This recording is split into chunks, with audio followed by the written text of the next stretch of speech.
Evo, draga braćo i sestre, čuli smo ovu evanđelsku priču o čovjeku, od mladiću koji od djetinjstva svoga bio posjednut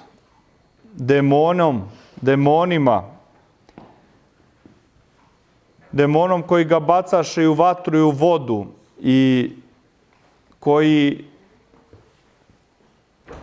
je mučio toga mladića čitavoga života, a učenici Gospodnji nisu, oni su pokušali da istjeraju toga demona iz mladića, međutim nisu uspjeli.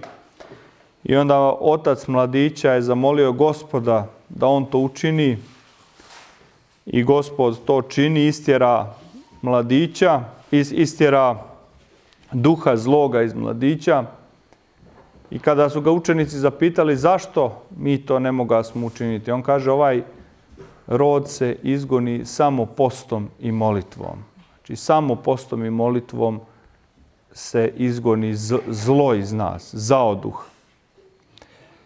I evo mi se sada nalazimo u sredoposnoj nedelji, znači ovo je sad sama sredina velikog i časnog posta. Tu smo duboko zašli u post i ova nedelja je posvećena Svetom Jovanu Lestvičniku. A Sveti Jovan Lestvičnik je bio veliki svetitelj koji je napisao bukvalno udžbenik za monaški život, za život u pokajanju, u borbi sa sopstvenim strastima, sa sopstvenim grijesima, sa sopstvenim pomislima. I ta knjiga se zove Lestvica Svetoga Jovana Lestvičnika. I to je osnovna literatura za sve monahe, a trebala bi da bude i za sve vjerujuće ljude. Ja se sjećam, blaženopočivši mitropolit Amfilohije je uvijek tu Lestvicu, knjigu Lestvica Svetog Jovana Lestvičnika držao u automobilu svome, u kolima je uvijek imao tu knjigu pored sebe i uvijek je čitao. Jer Lestvica to je hirurgija naše duše koja razotkriva našu dušu, koja razotkriva svaku lošu pomisao, svaki loš postupak i uči nas kako da se izborimo sa tim. Uči nas da posmatramo sebe, da posmatramo svoju dušu i da se borimo sa svakim grijehom, kako god da se on maskirao ili u kojoj god formi da se on projavio u našoj duši.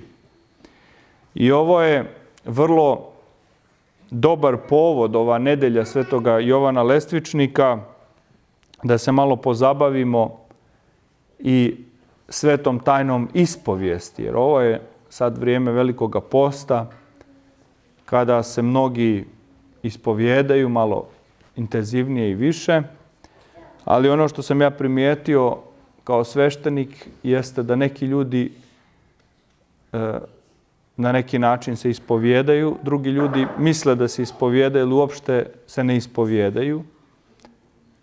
Pa da onda objasnimo malo šta je ispovijest, u stvari malo ovako detaljnije na nekim konkretnim primjerima, sa nekim konkretnim stvarima. A naravno kada se bavimo ispovješću, nezaobilazno je ta literatura Lestvice Svetog Jovana Lestvičnika. Mi ćemo, ako Bog da, imati priliku i da govorimo o toj knjizi malo više. Ali ajde sada da pođemo do ovih najosnovnijih stvari. Znači, šta se dešava kada ja dođem da se ispovijedam? Šta je ispovijest? To je sveta tajna u kojoj ispovjedamo svoje grijehe pred Gospodom. Znači, iznosimo svoje grijehe kako bi Gospod našu dušu očistio, kako bi nas očistio, oslobodio od tih grijeha i kako bi tako ušla svjetlost i blagodat u naša srca. Sad, prva i osnovna stvar kada prilazimo ispovijesti jeste spoznaja naše grešnosti.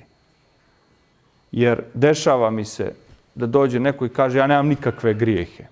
I onaj ko misli za sebe da nema nikakve grijehe, on je potpuno slijep duhovno. Znači, on ništa nije napravio ni najmanji korak u tome. Vjerujte mi, meni je mnogo kao svešteniku bolje i lakše kad mi neko dođe i kaže imam ovo, imam ono, imam ovaj grijeh. Onda ja znam šta god da je s tim čovjekom, on je makar svjestan sopstvene grešnosti. Znači, sad kad neko dođe i kaže ja ništa nisam pogriješio, ja nemam nikakav grijeh, to je znak da mi nemamo nikakav duhovni vid da vidimo naše unutrašnje biće.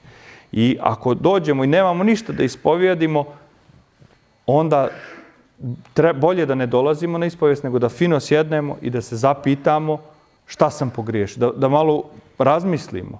Da razmislimo gdje smo pogriješili. Jer postoje grijesi koje se u mišlju, postoje grijesi koje su riječima, postoje grijesi koji su djelima. Znači nije to ako da kaže čovjek nikad nisam nikoga ubio, nisam ništa ukrao i ja nisam grešan.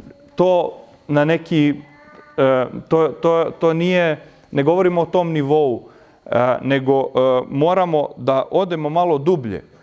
Čekaj, jesam li nešto loše pomislio? Jesam li možda propustio da učinim dobro djelo? I kada krenemo sebe da ih preispitujemo, vidjet ćemo koliko imamo grijehova. Na svakom ćošku. I ljudi koji imaju malo iskustva, oni već uspiju da sagledaju svoje grijehe. Znači vidi, i počnu da sebe preispituju. I onda oni koji su još malo iskusni, onda oni još dublje i dublje idu. Sve do nekih, znači, namjera ili do neizvršenja nečega dobroga. Tako da prva stvar kod ispovijesti jeste spoznaja sopstvene grešnosti. Da spoznamo da smo grešni. Jer je svaki čovjek grešan na ovome svijetu osim Gospoda. Druga stvar jeste da ispovijedamo sebe. Znači da ispovijedamo sebe, a ne druge ljude. Jer neka ljudi dođu i kažu ovaj mi je ovo rekao, ovaj mi je uradio ovo, ovaj mi je uradio ono.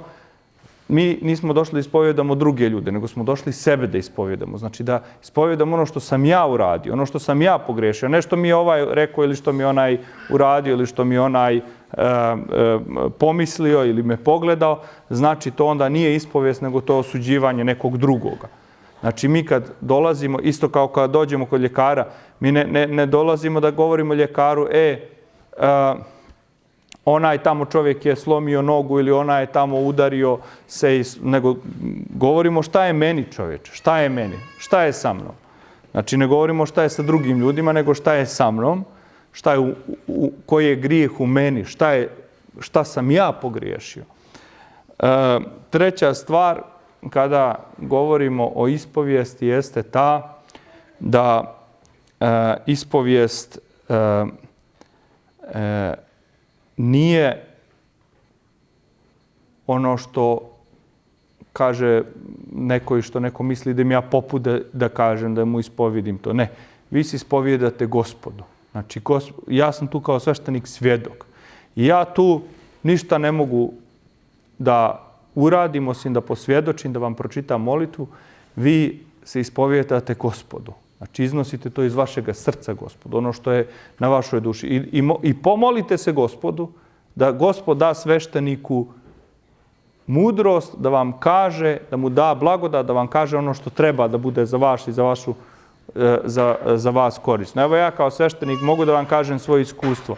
Nekad mi Gospod zaveže jezik da ne mogu onome ko mi se ispovijeda ništa da kaže. Nekad mi Gospod ubaci pomisao, reci toj osobi to, reci ovoj osobi ono. Ali ono što je najvažnije jeste da mi iskreno preispitamo svoju dušu, da vidimo šta nas muči, šta nas odvaja od Boga, koji grijeh imamo u našoj duši i da to ispovijedimo Gospodu. Znači mi ispovijedamo Gospodu to.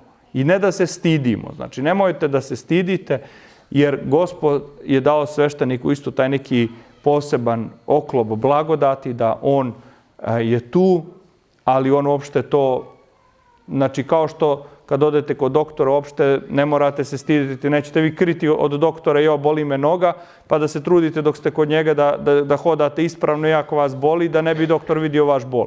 Ako to krijete, doktor vam ne može ni pomoći. Znači on može, šta će on da radi ako vi krijete? Znači vi kad dođete doktora, doktor vas prvo pita šta vas boli, gdje vas boli, koji su vam simptomi. Vi morate iskreno da kažete simptome doktoru.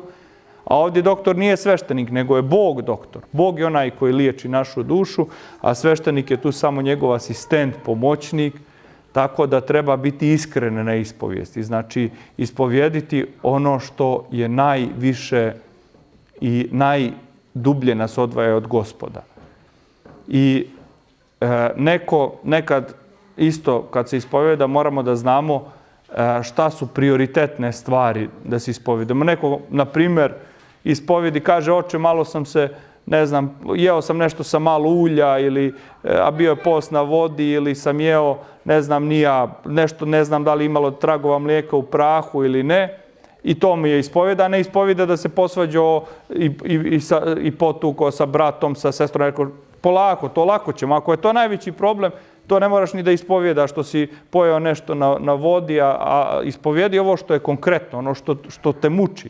A ljudi nekad da bi ono što je istinski ne bi rekli, da ne bi ispovjedili, onda oni ispovjedaju neke tako male stvari.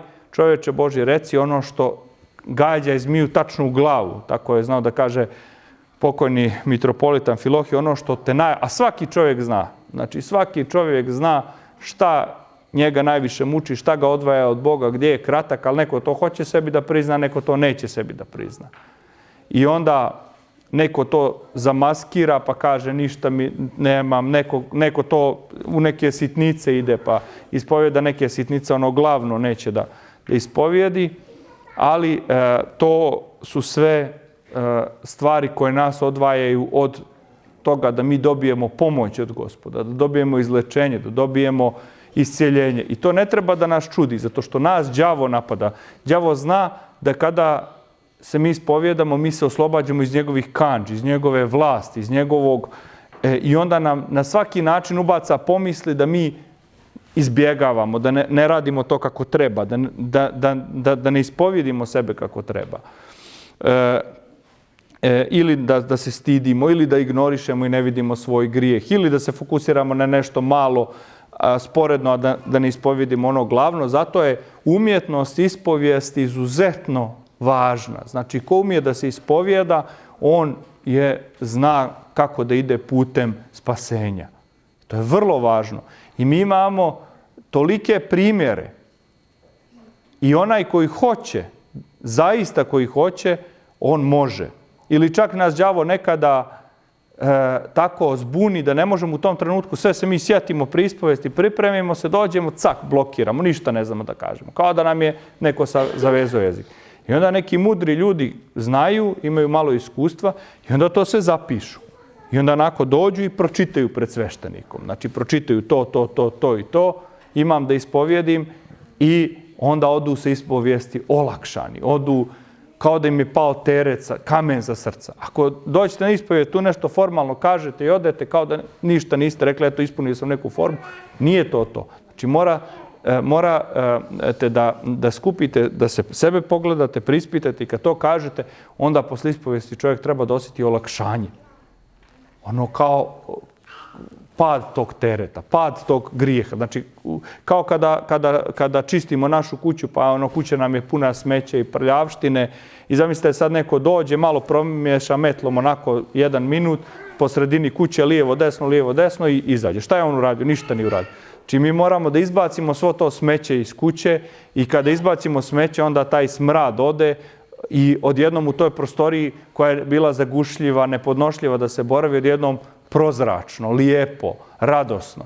Tako i duša naša je posle ispovijesti. Znači izbacimo to iz sebe, to smeće koje nas guši, koje našu dušu guši, koja nam ne da da imamo radost, da imamo mir, da imamo ljubav. Izbacimo to iz sebe. Izbacimo ili ako već ne možemo da izbacimo, makar priznamo sebi, ok, ajde, ne moraš svešteniku da priznaš da si grešan, ali priznaj sebi prvo. Priznaj, kaže, evo, ja sam pogriješio, ja sam grešan, imam grešne misli, imam grešne riječi, nisam uradio dobro, nisam, znači, počni sebe da i preispitaš, pa će doći onda i vrijeme kad ćeš i svešteniku da kažeš, odnosno Gospodu da kažeš, i onda počinje dubinska promjena našega života. A ja vidim oni ljudi koji znaju da se ispovijedaju i koji zaista kažu ono što je kod njih, što ih muči i to, oni znaju opet da učine ono isto što ispovijedaju više puta i da se čini se njima, ja se vrtim u krug, ništa se ne mijenja kod mene. Ali to nije tako, nego ti kada se ispovjedaš, ti napreduješ.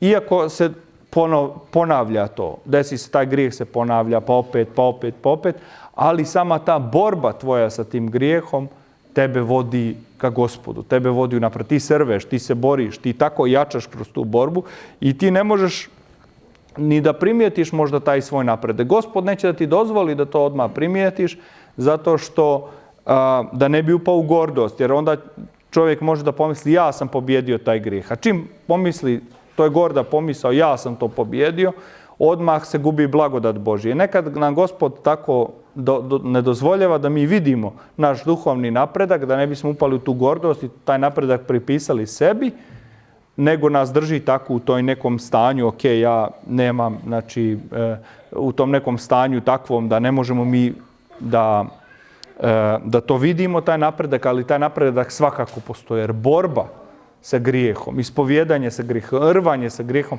to je veliki napredak pred Gospodom. I drugi možda vide taj napredak, a čovjek sam, nekad mu Gospod zatvori oči da ga ne vidi, da vi u stvari dobijete maksimalne duhovne plodove. I ono što moramo da znamo isto, na kraju da kažem, da ispovjedaonica nije nikakva sudnica. Znači nije došao, niste vi došli kod nekog sudije pa sad morate, sad eto, kriv sam, šta ću, mora da me kazni sad, pa eto, to je to. Ne, to je lječilište. To je gdje liječimo našu dušu. To je u banja gdje kupamo našu dušu. To je znači gdje se liječimo, gdje se kupamo, gdje se čistimo i ništa, vjerujte mi, vi nećete nažal učiniti ni Bogu, ni popu, ni ovome, ni onome ako se ne ispovjedite kako treba, vi to samo sebi nažal učinite. Tako isto kao kad odete kod doktora, vi ako ste slomili nogu i to krijete i to i doktor, dođete kod doktora, kaže šta ti je, ništa mi nije, sve mi je dobro, šta će, doktor ništa neće imati posljedice zbog toga, nego vi ćete imati posljedice. Niste tu vašu nogu previli, niste je, ili kao odete u kupatilo i stanete po tuša, ne pustite vodu. Pa šta ste uradili? I opet se obučete i izađete. Pa niste vi tom kupatilu nanijeli štetu, sebi ste nanijeli štetu. Tako da je ispovijed zaista nešto što je za vas, za vašu dušu, za vaše spasenje, ključno i esencijalno. I ja kao sveštenik, ja samo mogu to da vam objasnim, ali to je na vama da vi dođete do toga. Ja zato neću nikoga da tjeram posebno, ja kažem neka svako polako ide svojim tempom koji može, neka se preispituje, neka gleda i ja neću, vjerujte mi, ako kažem možda svakome treba neko vrijeme, meni je pričao jedan sveštenik, moj dobar prijatelj, kaže, bio je jedan čovjek u njegovoj parohiji koji godinama nije se ispovjedao kako treba, samo nešto, ma ništa posebno, ništa nemam, sve u redu. I onda kaže, trebalo mu je možda 10, 15, 20 godina da dođi, kaže, kad je posle 20 godina mu se otvorilo to, otvorile su mu se duhovne oči, onda se ispovjedio kako treba. Onda je to sve iz sebe izbacio, svoje duše što nije dobro. Probudio, otvorilo su mu se duhovne oči. Tako ne možemo mi ni da vidimo svoj grijeh, ne možemo ni da budemo svjesni svoga grijeha bez pomoći Božije. Znači sve je to pomoć Božja. Tako da nemojte da ovo doživite sad kao neku kritiku ili nešto, ne daj Bože da ja vas sad kao kažem, eto niste to, nego samo da znate kako to treba da bude. A vi čim dolazite u crkvu, čak i to ako dođete ispovjedate se, pa samim tim što vi dolazite na tu ispovijest, sve će to neki korak. Bolje nego da ne dolazite. U nekom smislu to vodi ipak ka nekom otvaranju očiju duhovnih. Tako eto, samim tim što vam sveštenik pročita molitvu, eto, otvorit će se oči, progledat ćete, ali eto, dužnost je moja kao svešteniku u ovoj besedi da vam kažem šta je to. O čemu se tu radi? Naravno, to mora da se ponovi više puta, ali može se pričati o tome 100 puta. Mogu vam ja 100 puta i slati onu listu da sami sebe preispitujete, da pogledate koji sve grijesi imaju, i može čovjek da to sve iščita i da je slijep za sve, da misli ja ništa to nisam, sve ja sam ispravan 100%. Ali na kraju krajeva, kada dođe to vrijeme, molite se Gospodu da nam otvori oči, da vidimo svoj grijeh, da ga ispovijedimo, jer kažu sveti oci, veće je vidjeti svoj grijeh nego vidjeti anđele. Zamislite kako je to velika stvar. Kaže, veće je vidjeti svoj grijeh nego vidjeti anđele. Jer mi ako vidimo anđele, možemo i da se pogordimo zbog toga, možemo da padnemo u prelest, može to da nam ne bude na korist. Ali ako vidimo svoj grijeh, to nam je uvijek na korist. Jer prvi korak ka pobjedi nad grijehom jeste da vidimo svoj grijeh. I da još jednom ponovimo onu molitvu, o tome smo pričali prije 2 nedelje. Gospode, vladiko života moga, duh praznosti, uninija i ljubonačalija ne daš mi, duh cjelomudrenosti, smirenoumlja, pokajanja daj mi sluzi tvome. Znači, i da vidim svoj grijeh i da ne osuđujem brata svoga. Znači, da vidimo svoj grijeh prvo i da ne osuđujemo brata svoga. Eto, da Gospod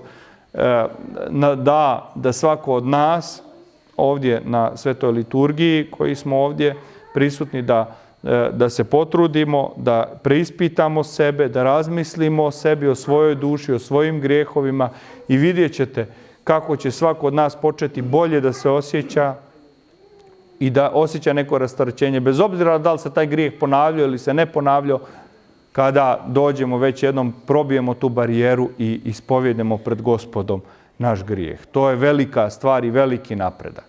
A oni koji to znaju da rade, oni sami vide koja je korist od toga da se ispovjedamo. Neka bi Gospod Bog svima nama dao svaki blagoslov i da nas pokriva blagodat molitva svetoga Jovana Lestvičnika. Amin.